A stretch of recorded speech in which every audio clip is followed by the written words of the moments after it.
সম্মানিত দর্শক এবং শ্রোতাবৃন্দ, আমি যশোরী বাংলাদেশি সেবা পার্টির পক্ষ থেকে আপনাদের সকলকে জানাই আসসালামু আলাইকুম ওয়া রাহমাতুল্লাহ। আপনাদের সকলকে আমি বলতে চাই, জ্ঞানী হিসেবে যদি আপনারা আমাদের দেশের উলামা লীগ এবং উলামা দলের সালাফি উলামা অথবা জামাত শিবিরের উলামা কিংবা হিফাজতের উলামা অথবা তরিকতের উলামাদেরকে জ্ঞানী মনে করেন, তাহলে আপনারা ভুলের ভিতরে রয়েছেন। এই মৌলবী সমাজরা যদি কেউ জ্ঞানী হতো, তাহলে আমাদের দেশ এরাই পরিচালনা করত। বিশ্বের সবচেয়ে জ্ঞানীদের মধ্যে একজন এমন জ্ঞানী ব্যক্তি এই স্বাধীন বাংলাদেশের হাল ধরেছেন, যার নাম প্রফেসর ডক্টর মোহাম্মদ ইউনুস, যিনি ইসলামের উপরে নোবেল প্রাইজ পেয়েছেন। ইসলাম মানে শান্তি, আর শান্তিতে তিনি নোবেল বিজয়ী। এই লোকটি আমাদের জন্য একজন বিশেষ জ্ঞানী ব্যক্তি।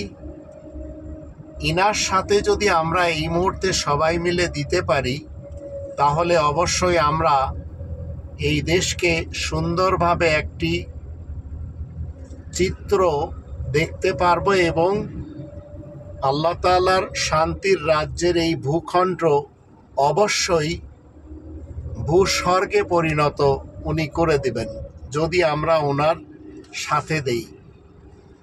উনি এমন একজন ব্যক্তি যার নিজস্ব কোনো বাড়ি নেই, নিজস্ব কোনো গাড়ি নেই, নিজস্ব কোনো ব্যাংক ব্যালেন্স নেই, যিনি কিনা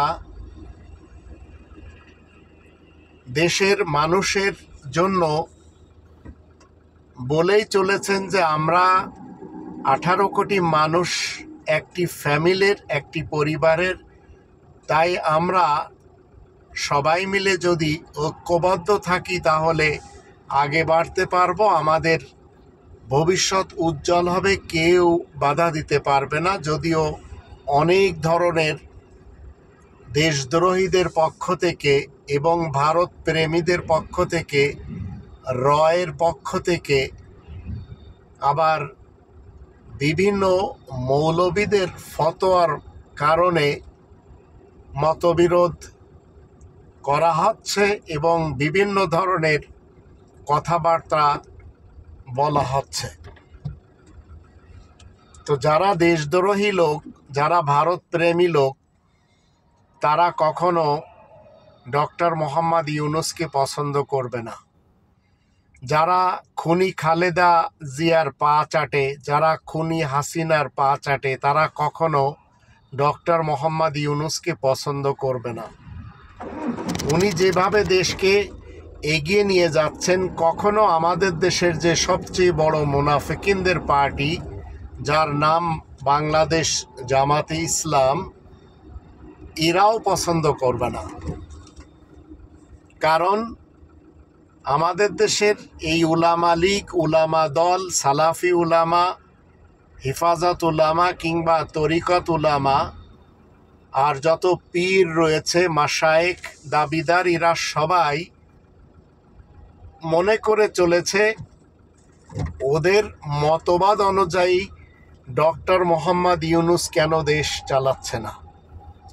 মনে রাখবেন, এই সকল মৌলবী সমাজ যদি জ্ঞানী হতো, তাহলে এরা একে অপরকে নিন্দাবাদ, এরা একে অপরকে ঘৃণা, এরা একে অপরের গীবত গিল্লা কখনো গেয়ে যেত না।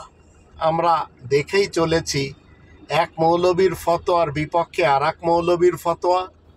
সালাফি মৌলবীরা সুন্নি মৌলবীদেরকে পছন্দ করে না, সুন্নি এবং সালাফি মৌলবীরা কাদিয়ানি মৌলবীদেরকে এবং শিয়া মৌলবীদেরকে পছন্দ করে না। এরা সবাই একে অপরের পিছেই লেগে আছে, যার ফলে 53 বছর ধরে এই মৌলবী সমাজ কখনো সত্যের উপরে প্রতিষ্ঠিত হতে পারেনি। এরা কখনো খুনি খালেদা জিয়ার সাথে দিয়েছে, খুনি হাসিনার সাথে দিয়েছে। আর এই দুই লেডি আমাদের সকলকে জিম্মি করে রেখেছিল। এখন আমরা স্বাধীনতার স্বাদ পাচ্ছি।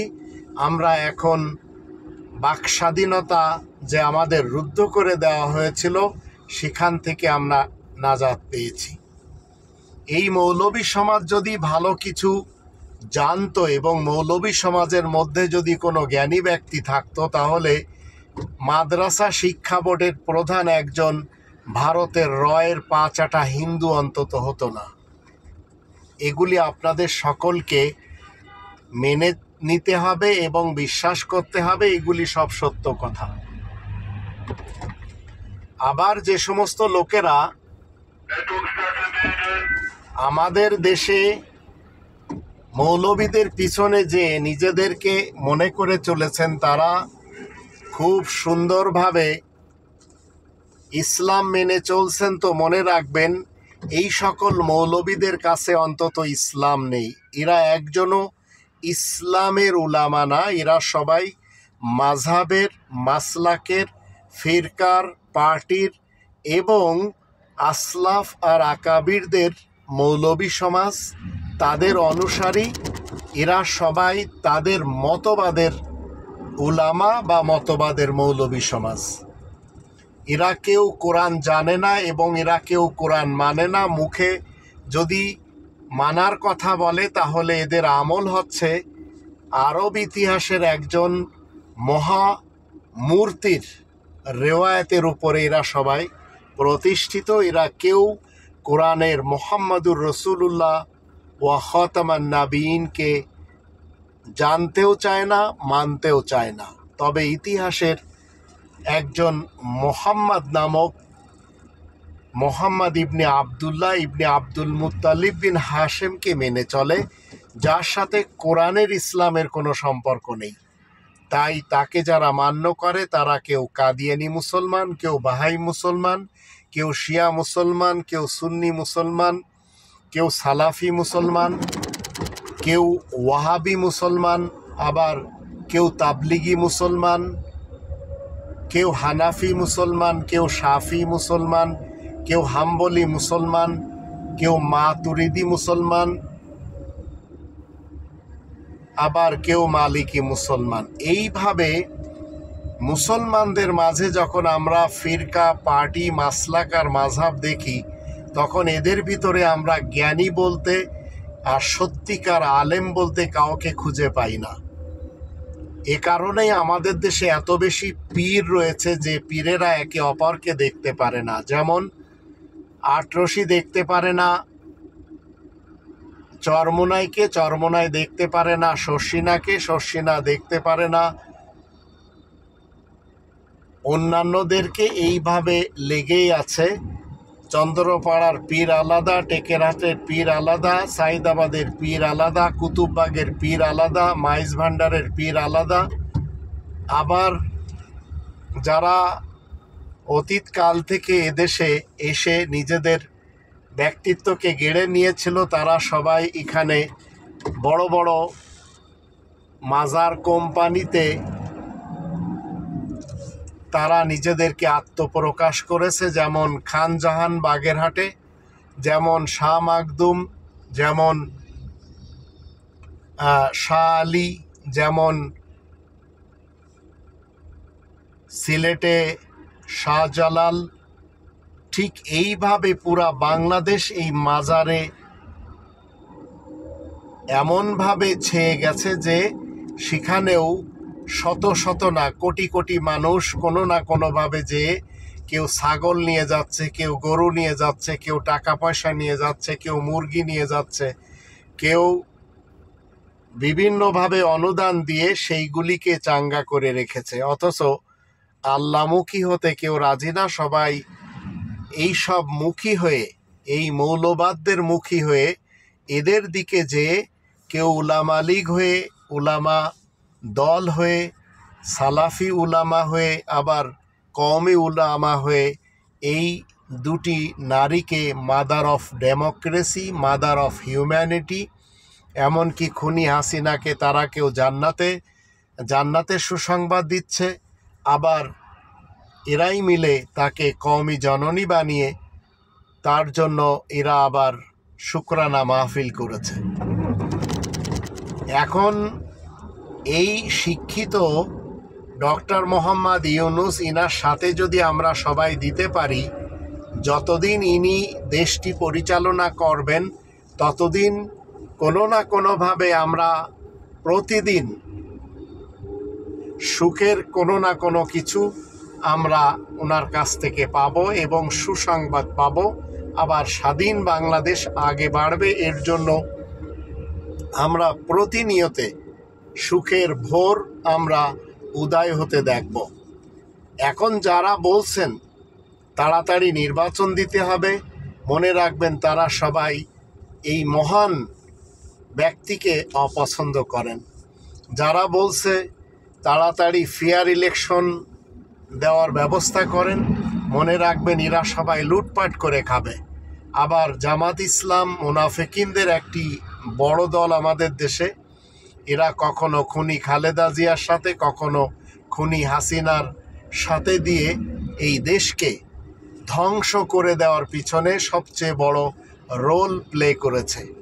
এবং এরা সবসময় দোহাই দেয় ইসলামের, মূলত এরা গণতন্ত্র বিশ্বাসী, আর গণতন্ত্রের সাথে ইসলামের কোনো সম্পর্ক কখনো ছিল না, এখনও নেই, কখনো থাকবেও না।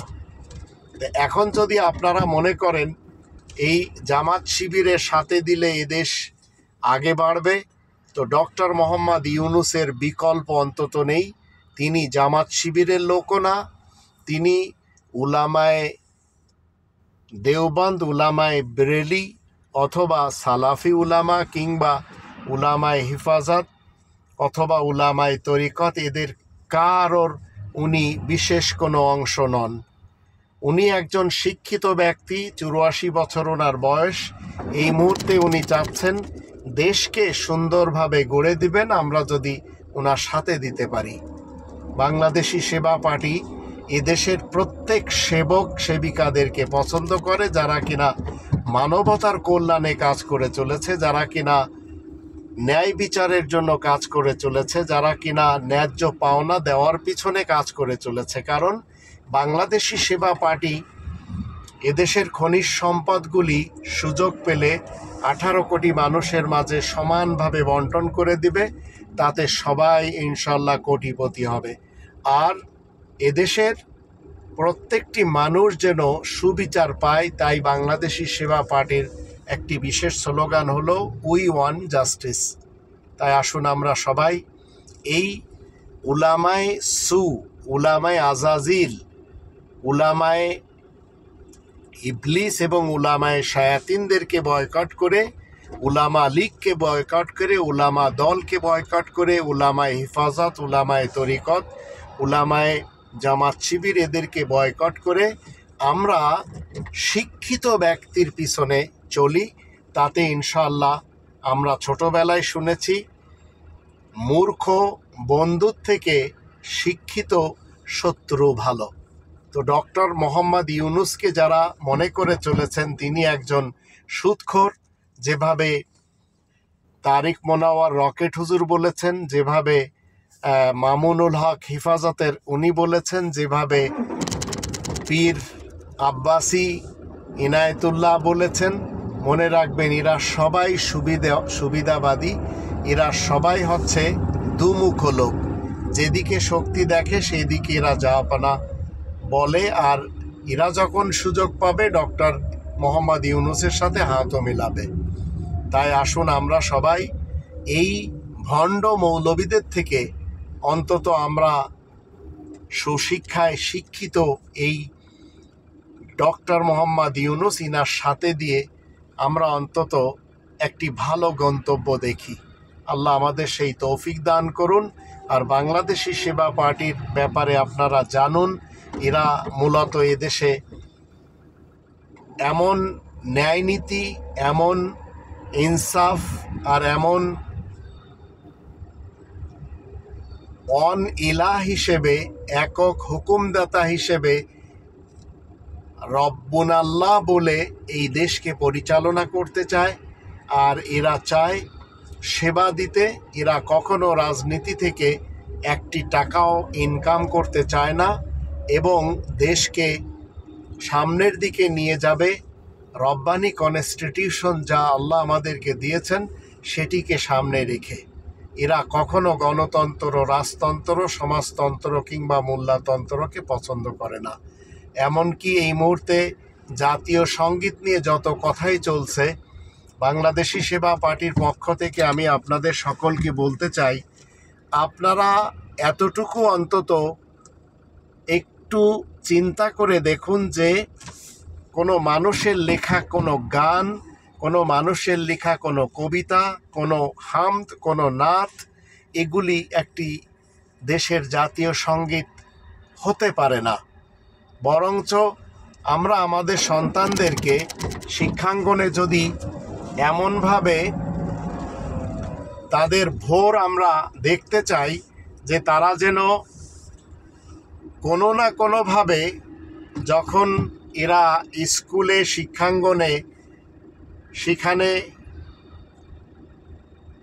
যে অ্যাসেম্বলি হবে তাতে তারা যেন সূরা ফাতিহা আরবিতে এবং বাংলায় পাঠ করে তারা যেন জানতে পারে যে এর ভিতরে বিশেষ কি শিক্ষা দেওয়া হয়েছে গোটা মানব সমাজের জন্য। তো আমাদের দেশে রয়েছে হিন্দু, মুসলমান শিয়া, মুসলমান সুন্নি, মুসলমান সালাফি, এমনকি আমাদের দেশে খ্রিস্টান এবং আমাদের দেশে বৌদ্ধ, আরও অন্যান্যরা যারা রয়েছেন। এই রব্বানি গ্রন্থ সকলের জন্য। তাই সবাই যদি মাতৃভাষায় এবং আরবিতে এই সূরা ফাতিহা পাঠ করে পাঠশালার ক্লাস শুরু করে, পাঠশালাতে প্রতিদিন যদি অ্যাসেম্বলিতে দাঁড়িয়ে এই প্রার্থনা শেখে, তাতে সবারই মঙ্গল হবে, এতে কিঞ্চিত সন্দেহ নেই। আর বাংলাদেশি সেবা পার্টি কোনো মানুষের লেখা কোনো কবিতা হোক, কোনো নাত হোক, কোনো হামদ হোক, আবার কোনো ধরনের গান হোক, এগুলি জাতীয় সঙ্গীত হিসেবে পছন্দ করে না। তাই আসুন আমরা সবাই শিক্ষিতদেরকে উলামা বলা শুরু করি। আর যারা ধর্মজীবী করে খায়, যারা বক্তৃতা দিয়ে টাকা পয়সা নেয়, যারা পীর মুরিদি করে, এরা মনে রাখবেন সবাই ইসলামের বড় বড় জাগ্রত শত্রু। এদের থেকে আমাদের সকলকে বাঁচতে হবে। আল্লাহ আমাদের সবারই সহায় হন।